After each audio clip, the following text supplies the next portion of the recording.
how can other people tap dance to work? What's the secret of that? You find your passion. You find your passion. I was very, very lucky to find it, when I was 7 or 8 years old, and fortunately, my children have found their passion. One son loves farming like nothing else. One son loves music like everything else, and all three of them love philanthropy and what they get to do. You're lucky in life when you find it, and you can't guarantee you're going to find it in your first job out. But I always tell the college students that come out, I say, take the job that you would take if you were independently wealthy. You're going to do well at it. If you think you're going to be a lot happier if you've got 2X instead of X, you're probably making a mistake. I mean, you ought to find something you like that works with that, and you'll get in trouble if you think that making 10X or 20X is the answer to everything in life, because then you will do things like borrow money when you shouldn't, or maybe cut corners on things that your employer wants you to cut corners on. Or it just doesn't make any sense. You won't like it when you look back on it. 3 things in hiring people: look for integrity, intelligence, and energy. And he said if the person didn't have the first 2, that the latter 2 would kill them, because if they don't have integrity, you want them dumb and lazy. You don't want them smart and energetic. It never bothered me if people disagreed with what I thought, as long as I felt I knew the facts. I mean, there's a whole bunch of things I don't know a thing about. I just stay away from those. So I stay within what I call my circle of competence.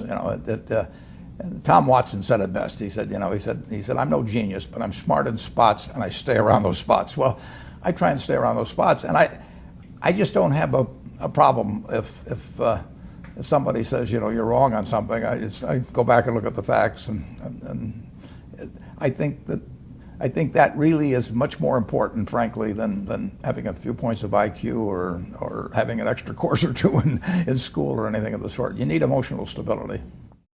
I just read and read and read. I probably read 5 to 6 hours a day. I don't read as fast now as when I was younger, but I read 5 daily newspapers. I read a fair number of magazines. I read 10Ks. I read annual reports, and I read a lot of other things too. So I've always enjoyed reading. I love reading biographies. Famous lesson about a margin of safety, that you don't drive a truck that weighs 9,900 pounds across a bridge that says limit 10,000 pounds, because you can't be that sure about it. If you see something like that, you go down a little further down the road and you find one that says limit 20,000 pounds, and that's the one you drive across.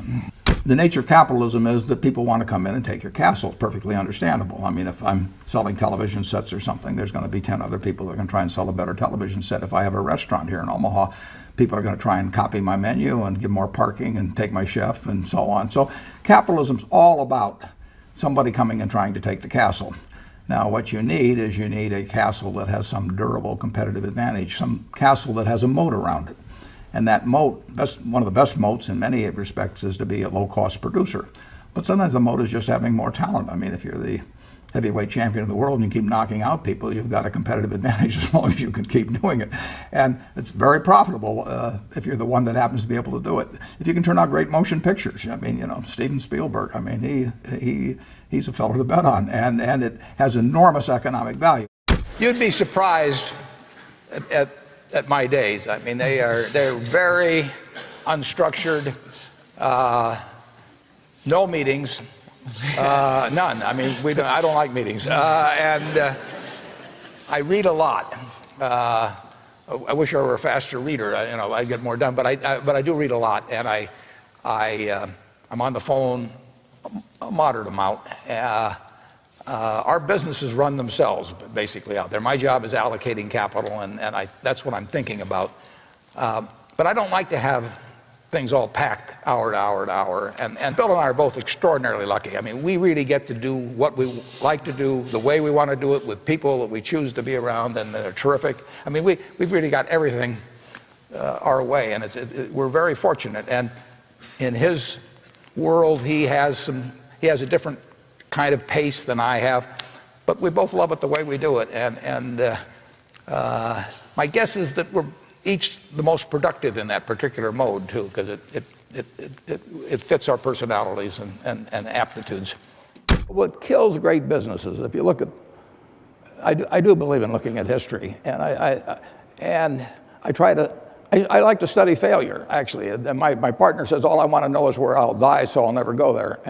And we want to see what has caused businesses to go bad. And the biggest thing that kills them is complacency. I mean, you want a restlessness, a feeling that, you know, that somebody's always after you, but you're going to stay ahead of them. You always want to be on the move. And when you've got a great business, you know, like Coca-Cola, which is, there aren't any like Coca-Cola, but you really, the danger would always be that you rest on your laurels.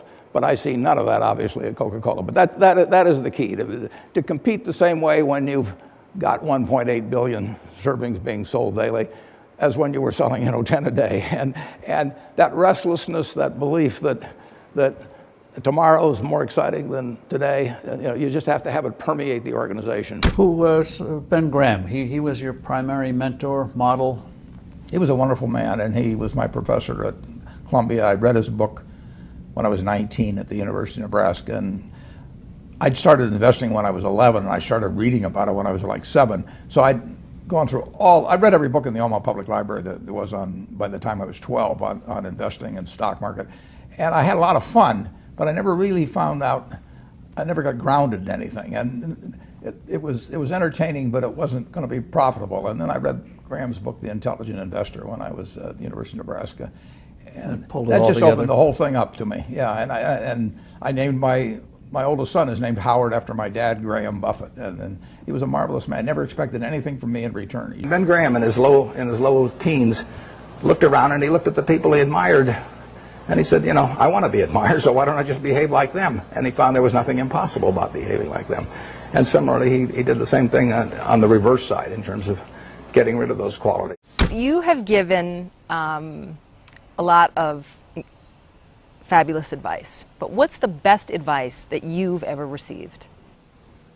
Well, I received it in a variety of forms, particularly from my father when I was very young. But I mean, he basically, I think, taught me how to live. Not that I did it perfectly or anything like that, but I mean, he was giving me lessons, but he wasn't doing it by preaching to me. He was doing it by example. But basically, well, the biggest lesson, in a sense, I got is the power of unconditional love. I mean, I think there is no power on earth like unconditional love. And I think that if you offer that to your child, I mean, you're 90% of the way home. And there may be days when you don't feel like it. It's not uncritical love.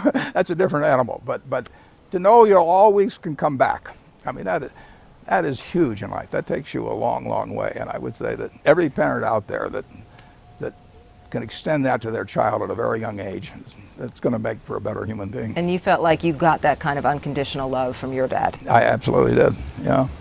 That is a powerful thing. It is a powerful thing.